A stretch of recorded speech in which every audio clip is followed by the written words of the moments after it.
If you're freaked out about Mamdani, then you and the billionaires and the elitists and the corporatists all agree with you. Yeah.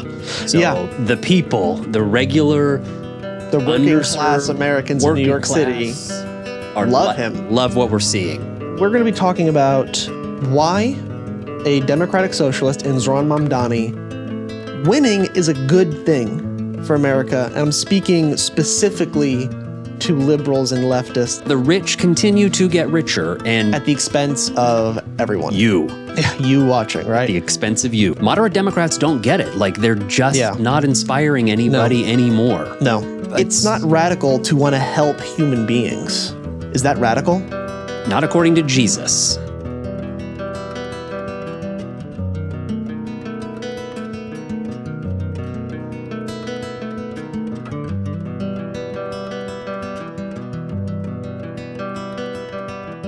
Welcome back to the United Front Show.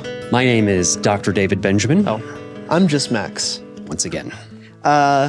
It's been a good week. It's been good basking in the Zohran Mamdani win. Yes. I've enjoyed it. It's been a big deal. Not enjoyed the rabid Islamophobia from elected officials and everybody on the internet. Because he's Islamic? He's just brown. Oh, but he's not Islamic? I actually don't know. I mean, Muslim. Yeah, so I think he is a Muslim. I don't know exactly because he's been pretty quiet from what I know about it. I mean, he's from Uganda. Like, he's definitely like Muslim. Wait, he's from Uganda? He was born in Uganda. No kidding. He immigrated here when he was like 7. Oh, so there's no chance of him running for president. Sorry, folks. Well, Schwarzenegger either. I like that one. So, but yeah, so I believe he's Muslim in the sense of like culturally Muslim for sure.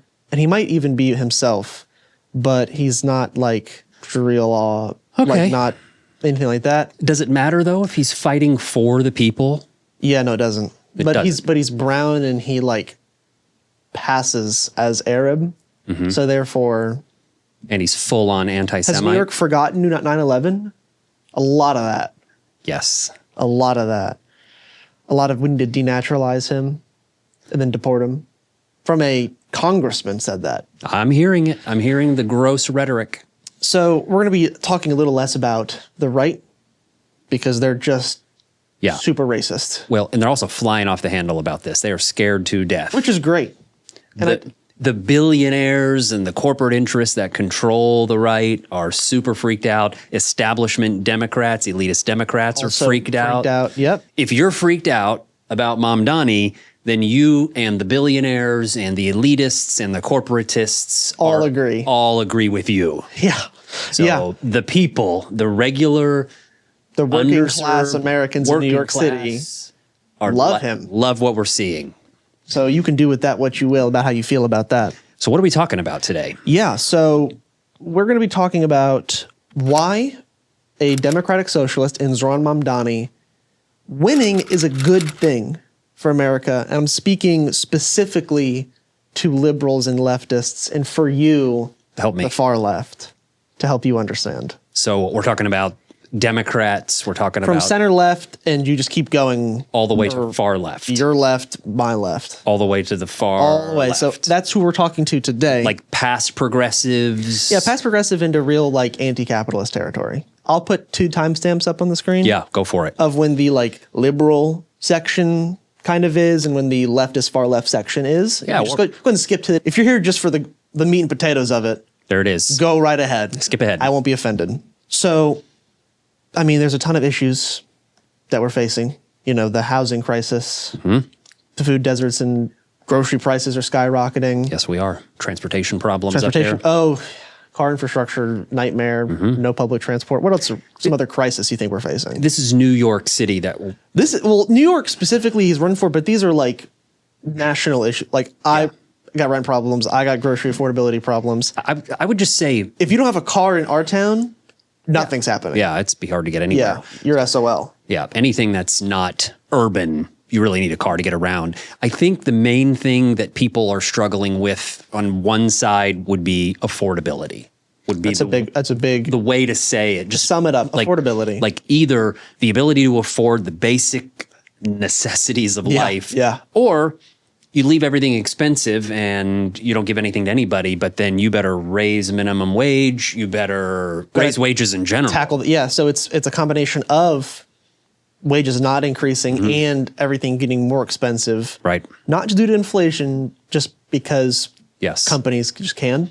And by the way, we're highlighting the economic progressivism issues that we're talking about. I'm not talking about we need to get men in women's bathrooms. Like, we're not talking about that at all. This episode specifically is economics. Specifically economics and why this is why Zohran's victory is an indicator of something good happening? Or? It is directly a good thing and an indicator. You said for good things to come. Okay. And something that should be replicated. Meaning the more people like Zohran are elected.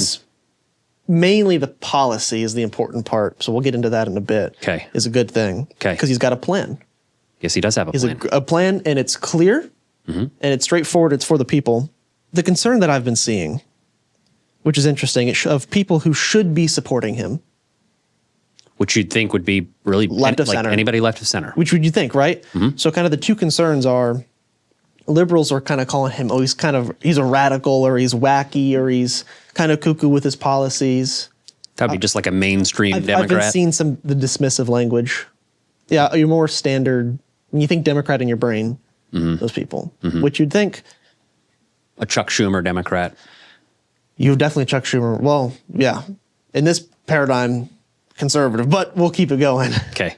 But yes, you're right. And then the far left, or leftists, whichever you prefer, are saying that him working within the system is impossible for him to enact the changes he wants to enact, because the system's going to hamstring him and handcuff him and not let him do good things. So you're making the assertion that leftists are like, or those on the far left. We don't need to be excited about this. He can't get anything done because he's working within the system.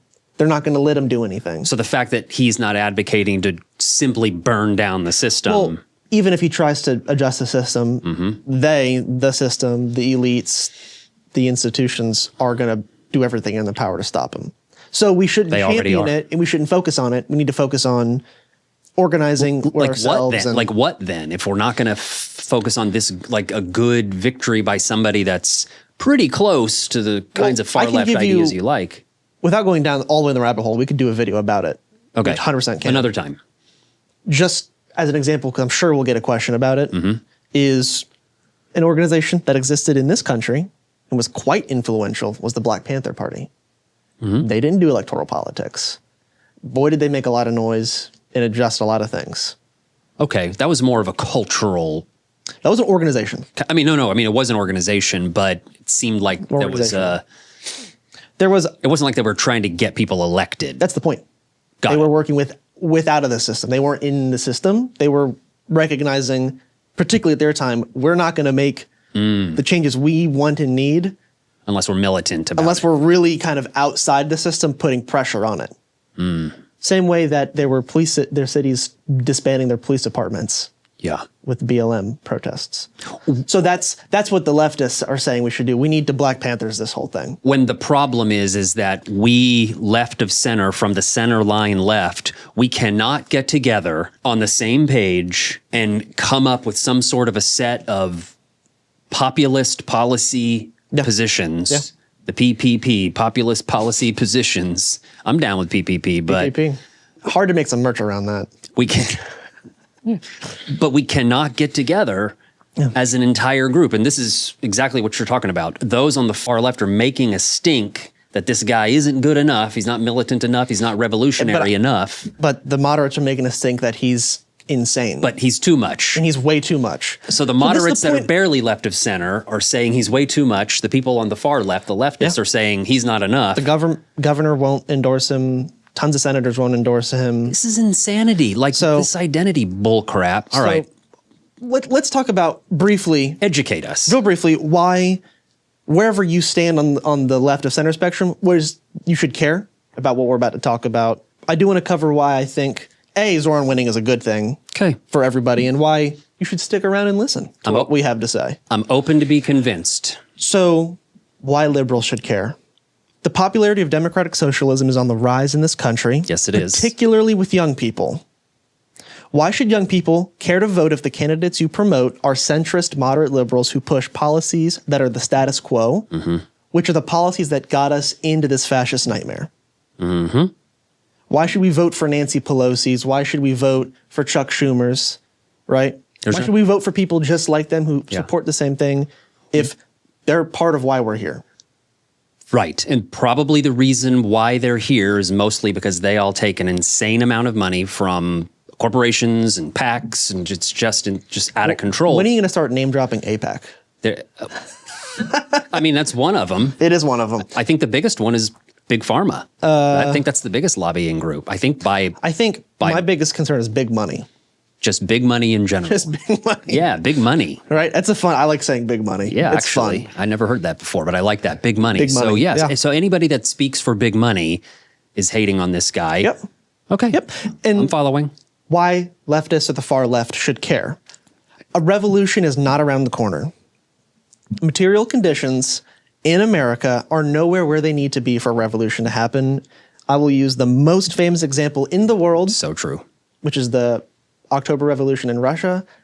World War I was happening, and everyone was starving, and the country was collapsing under the Tsar. Okay, so there was actually it was a festering ground for a revolution to happen. Yes. Same thing with 1776. I think. Right? Yeah. Also, there was a festering ground for a revolution. And I think you could have even made the argument that the United States was ripe for something revolutionary. I agree. Well, that's what I mean. Around the Depression, had FDR, Yes, I think with his socialism, had he not saved it. I don't know much. I do want to read far more into it, but I believe FDR went to several organizations and were like, if you don't revolution, we're going to put some policy in. Work with me. Social Security, other great things. But Okay. but that I agree. I think that was another point of something. It could have gone one way or the If other. we're going to pop, that's a real good time. Right. And we aren't there yet. No. And so- life is not bad So enough for most people. It's okay to advocate. And I think what we need to be doing is spreading political education, organizing, and doing Agitation propaganda. agitation propaganda. Yep, agitprop. And spreading awareness and stuff like that around the country. That is a good thing, and that's what the conditions in this country are. And so what Zohran doing, a democratic socialist winning the Democratic primary in New York City, does all three of those at once. It's such an effective way to get all of that interested in people, the same way Bernie did it, where there was no leftist anything. And then Bernie won, and then all of a sudden, Yeah. well, what's this thing he's talking about? Let me do some research. Sure. So at the moment, in this country particularly, that's about as best as you're going to get. Yeah. Okay. Even if it's not perfect, it gets you infinitely closer to where you'd like to be than where we were 2 weeks ago. Certainly heading us in the right direction. So that was why I think everybody should care. Okay. So I have 3 points of why Zohran Mamdani winning is good and is the future. Like we said in the last video, Yeah. which you can check out. I'll put up a little thing somewhere. I You don't know can how check it out. works. 3 reasons why liberals, left of center, Left of center, liberals, kind of more moderate, moderate, need to mainstream get Democrats. on this bandwagon. Yes. They need to get with the program. Yes. Okay.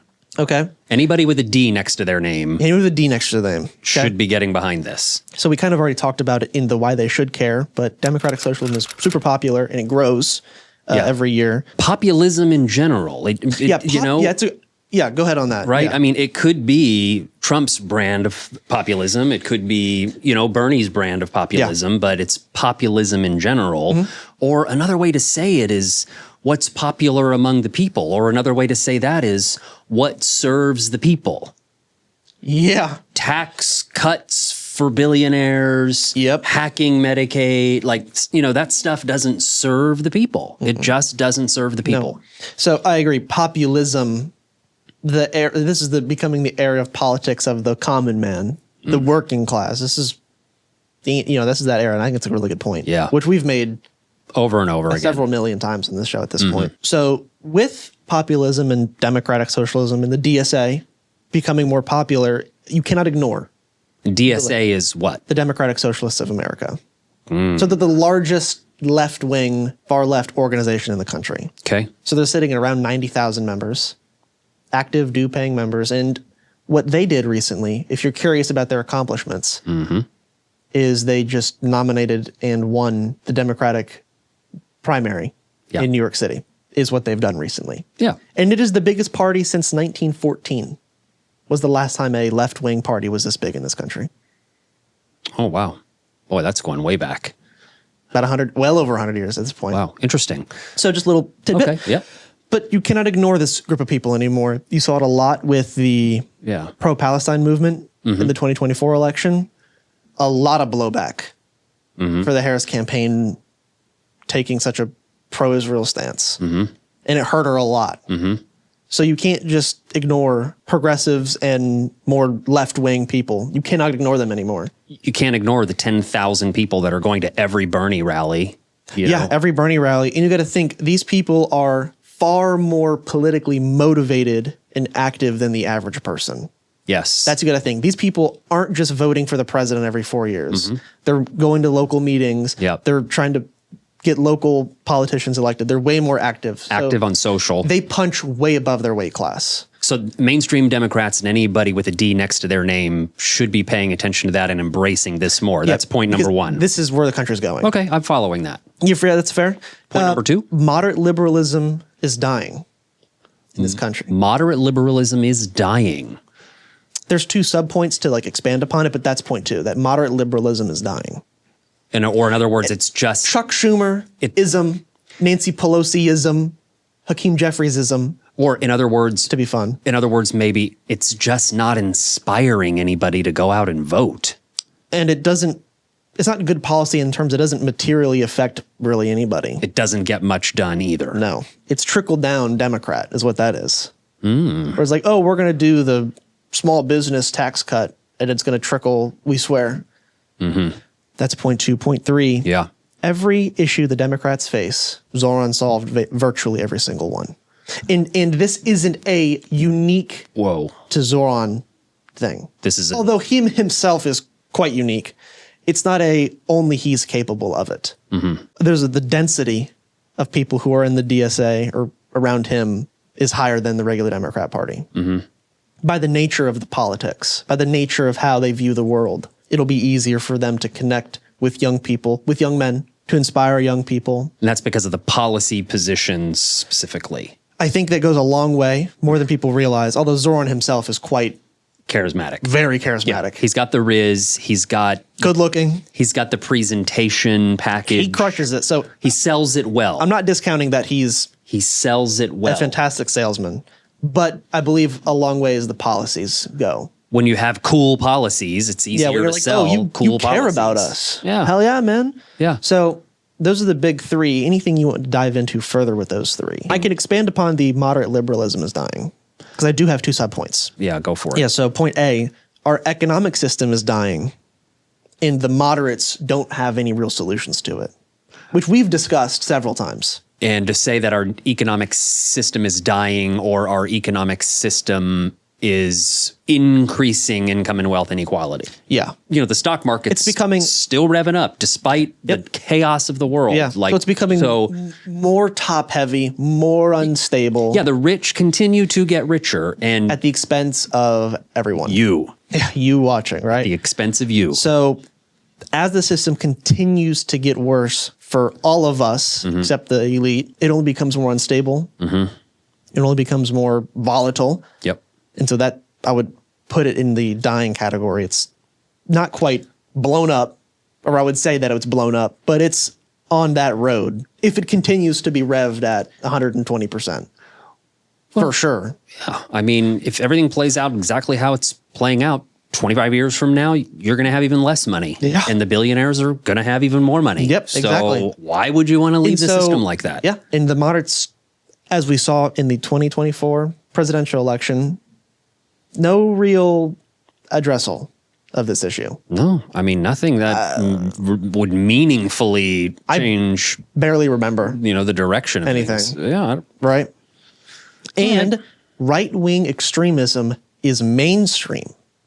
And there's also not a very good solution from the moderates on that one. No, there is not a solution. It reminds me of the Hakeem Jeffries, what are we supposed to do about it? Attitude. God, that clip is the worst clip in the world. Yeah, right. I mean, it's like, it's that attitude. What do you want us to do? Yeah, I mean, there's nothing we can do about it. So, whereas, I feel like a person like Bernie Sanders, like AOC, like Zohran Mamdani. Who was yelling at Tom Homan or whoever it was when the cop's face, like that's way more motivating. That's doing something. That's fighting back. That's actually fighting back in the streets with the people. That's doing something. Yeah, there you go. And so my argument is that certainly moderates and centrists, that is a losing platform pretty much. I think it's kind of over. Yeah, there isn't a place for it anymore. No. I mean, it'll never beat the MAGA populism, even if Trump isn't even in if place. Trump isn't, even if it's JD Vance or somebody else, I still think a Josh Shapiro or a Gavin Newsom loses. I still think they lose. It's just not inspiring. It's just not inspiring enough. Yeah, this obsession with moderate Democrats don't get it. Like they're just not inspiring anybody anymore. No. Not in this day and age, not in the social media age, not in the podcast world, in the manosphere. How are you going to counter that? Yep. Yeah, it doesn't inspire. And that leads directly into point 3. Every issue Democrats face have to do with the fact that they're uninspiring, with they're not motivating, with their policies don't really change anything for anybody. So why would I want to go vote for them? Okay. I hope the moderate Democrats are listening. I hope these barely left of center people. To tie the bow briefly, it's... close it out. I don't think what Zohran proposes is radical. Think about it for a second. I would like people to be fed. I would like children to be taken care of. I want people to be able to get to work and back home and to school and back home and to the store and back home without being charged. Not radical. Is it crazy that you want people to be fed? I don't think so. Is it crazy that you should be able to afford to live in your home? I don't think so. So... What a horrible person. I know. What a crazy radical, right? And so, is it radical because it's wrong and you've been told it's wrong? Yeah, I mean, that's the only thing I can think of. It's not radical to want to help human beings. Is that radical? Not according to Jesus. Not according to our Lord and Savior Jesus Christ, right? That's not radical. It's not radical to be like, oh, I see a homeless person, I'm going to help them. That's just as radical. That's just as, quote, crazy socialist, evil. Makes no sense. Jeez. No. You think it's radical.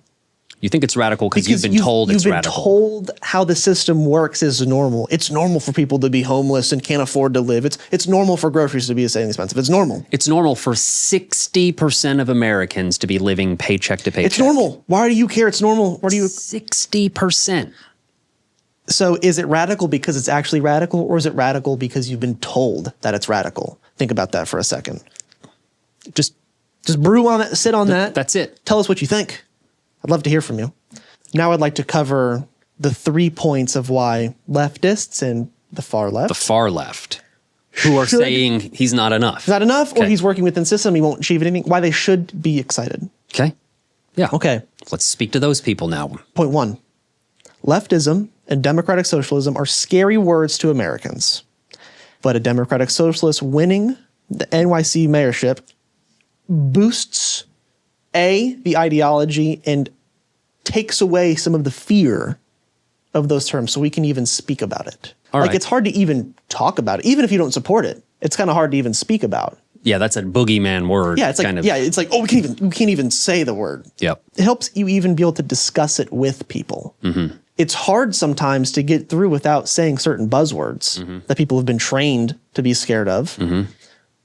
But working within the system and having such a powerful position, an executive position, leads a lot of credibility to that. Okay. Is my argument. I don't think there's a whole lot to argue with there. No. I think the point's pretty clear. It's a pretty simple one, that there's not a lot of the far left in this country. There isn't a lot. And if you want there to be more, you have to be able to speak about it, and to be able to speak about it. And for people to want to embrace it. Yeah, and be curious about it. And you have to grow the popularity of it. You have to make it not scary. Zohran does a great job. Once again, of adding a very human, comfortable, friendly, smiley face to it. And in other words, you have to be good at selling it. Yeah, selling it. Politics is salesmanship. I agree. It is salesmanship. It is salesmanship. Period. Yeah. Point 2. The material conditions in America mandate that electoral victories are the way forward for the time being. Yeah. So I'm speaking a little more to the anti-electoral crowd that like the system Like the I'm not going to vote as a crowd whole is oppressing. Is so screwed up that I'm not even going to vote. Which, even if it's somebody that's pretty darn close to what I want. Which, as a mindset, by the way, if did not vote was a candidate, it would win every presidential election. Most of Americans think this way, even if they're not far left. Most of America thinks apathy. The whole thing is just destroyed, broken, and it doesn't do anything for me. Yeah. This is a common sentiment. Either apathy or ignorance to what's going on. Yeah. And so I would say currently the best way to grow a movement to get name recognition out there is you got to participate in electoral politics. Meaning you got to go vote for somebody that's closest you can get. Has to cover you. If I'm the news. Right. And I don't want to talk about socialists, I'll just ignore the organizations. Yeah. Oh, you guys are over? I don't even see you guys. Right. But him winning, But if I run for office, then that means the news is talking about it. That means it's raising awareness. have no choice but to speak about you. Right. It forces them to talk about you. CNN is going to talk about AP, Fox News, MSNBC. They're going to be talking about socialism. They have to. Same thing with Bernie. Mm-hmm. They had no other option but to talk to him about it. I mean, he is still shadow banned in mainstream media for the most part. He's still on his tour, by the way. He's so popular on Fox News even. Bernie Sanders is still on the Fight Oligarchy tour. He's still speaking to 10,000 people at these rallies. There is zero coverage. Zero. And so if you run for office or participate in electoral politics, it forces the media to speak about you, which instantly grows your popularity. I love this point. What better way to raise awareness than to get people elected that are at least pretty damn close to what you believe? At least rep the name. I can very much appreciate we need to have systems outside of electoral politics to do something. Totally agree. Fine. Some kind of modern Black Panthers, I'm all for it. Whatever. All for it. Just don't hurt anybody. But at the moment, at today, the way America is functioning, the way the populace thinks, it's going to be harder and take longer to get the ball rolling. Right. This kind of speeds up the process. At least I think from what I've experienced in the world. There we go. Okay. Then the third point. Third point. Number 3. The best thing the American left can do at the moment is agitprop. Agitation propaganda is the best thing that the American far left can do at the moment. Okay. So it's not, this ties into doing the electoral politics thing is agitation propaganda as well. Because Zohran went on MSNBC and said, no, I don't like capitalism. Yeah. So he doesn't have that platform to spread that message if he doesn't run for office. Help me understand the agitation propaganda. Let me pull up agitprop. Running for office is the agitation propaganda. In the sense that when you go do a debate or when you're getting interviewed, all of a sudden you have a platform. Okay. So you can either grassroots it on a Twitter account. Yeah. So why do we call it agitation propaganda? Well, it's technically political propaganda. It's technically what it's referring to. All right. It was like a Soviet thing that they kind of invented over there. The term. Yeah. But have you seen the Uncle Sam poster? I have seen the Uncle Sam poster. That's agitprop. The FDR posters, like that's any like old school political poster you've seen. Yep. The Teddy Roosevelt in the boxing ring. Yep. Agitprop. I feel like it's almost yet like a third point or a third example of you have to sell it. I know. Yeah, I agree. The left is pretty miserable at selling this thing because I think there's merits in a lot of it. I don't think we should be starving and homeless and bankrupt and 60% of people paycheck to paycheck, like you said. Mainstream Democrats, you mean, are like not good at talking about this or not good at coming up with policies that actually help with this? Oh, yeah. I think they're miserable. But the far left, who are the proponents of these policies, do a pretty bad job at selling it. Even though they want good change. Good change, like Zohran. I think there's a lot of people who believe exactly what Zohran believes, but they're miserable at selling it. And they're too pissed off at the system. Yeah, if you want to sell a minority ideology, you gotta be able to like either pretty up and pony up and good at sales, or you need to adjust or tweak or compromise a little bit. The way you say things, or how you speak about a thing. Yeah, yeah. Because I don't think Zohran tamed his platform. He could be way more crazy about it. He could be, but he wasn't, because he knew, he's like, well, I gotta play the game here a little. I think you're right. Salesmanship is, it's the theme that I'm hearing that's underlying most of the points that we brought up here today. That number one, you have to have good policies that actually help people. The salesmanship means nothing if your policy sucks. Right. So you have to have good policies that help people, good democratic, liberal, populist ideas. Then once you have those good ideas, you have to be good at selling those good ideas. I think that Bernie Sanders is good at selling his ideas, but he's been the only voice. So the more voices we have, the more talented voices we have that can sell these populist left of center. It should just be left of center ideas. These are helping the working class. These are pretty left wing currently in our paradigm. These are very far left things he's supporting. I don't think they're that crazy.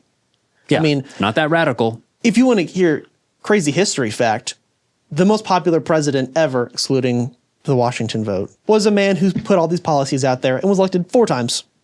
Sorry, folks. Don't mean to upset you. But the most popular president in American history was like, actually, we're going to give you... Always ranked as a top 3 president.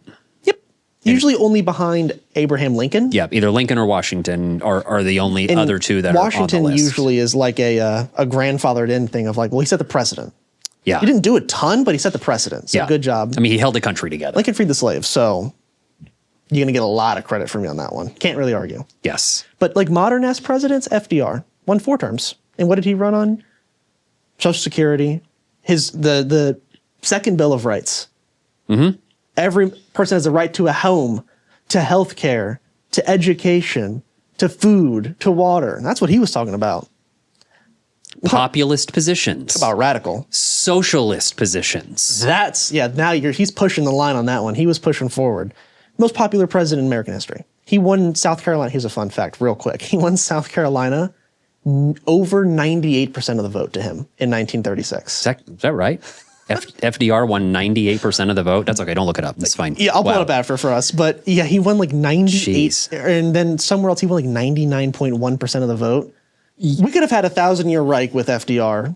Right. And if we kept on his policy. Right. And this was pre-World War II, so you can't say he won that vote because of the war vote. 32 and 36. Can we end it on FDR? Yeah. Looking back through history, at a time when America was in a way worse position than we are now, and we made a point earlier that revolutionary ideas needed to happen in order to pull us out of the Depression. Income and wealth inequality was just absurd. It started in the teens and just got worse to the point that it broke the system.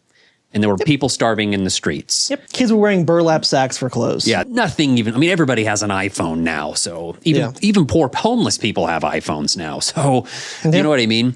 So things just aren't bad enough. So we cannot be revolutionary and just abandon the system. It's hard to sell the revolutionary right now until you've done your agitation propaganda. Because I think a lot of Americans could be living a life they can't even comprehend how good it is. Like they think it's good now. You have no idea how good it could be. Yeah, go to Denmark. Taxes are so high in Denmark. Not on poor people like you. Yeah, and when you go to like cities in Denmark, it's like, oh, is it the future? What the hell is happening here? You go to like European cities, like nice European cities. It's like, oh, this is the most beautiful place I've ever been to. It's amazing over here. So I would like to, good point, end it with FDR. The moderates, I'll say this. The most popular president ever in American history was Franklin Delano Roosevelt. And he makes you guys look like Republicans. And he was president nearly 100 years ago.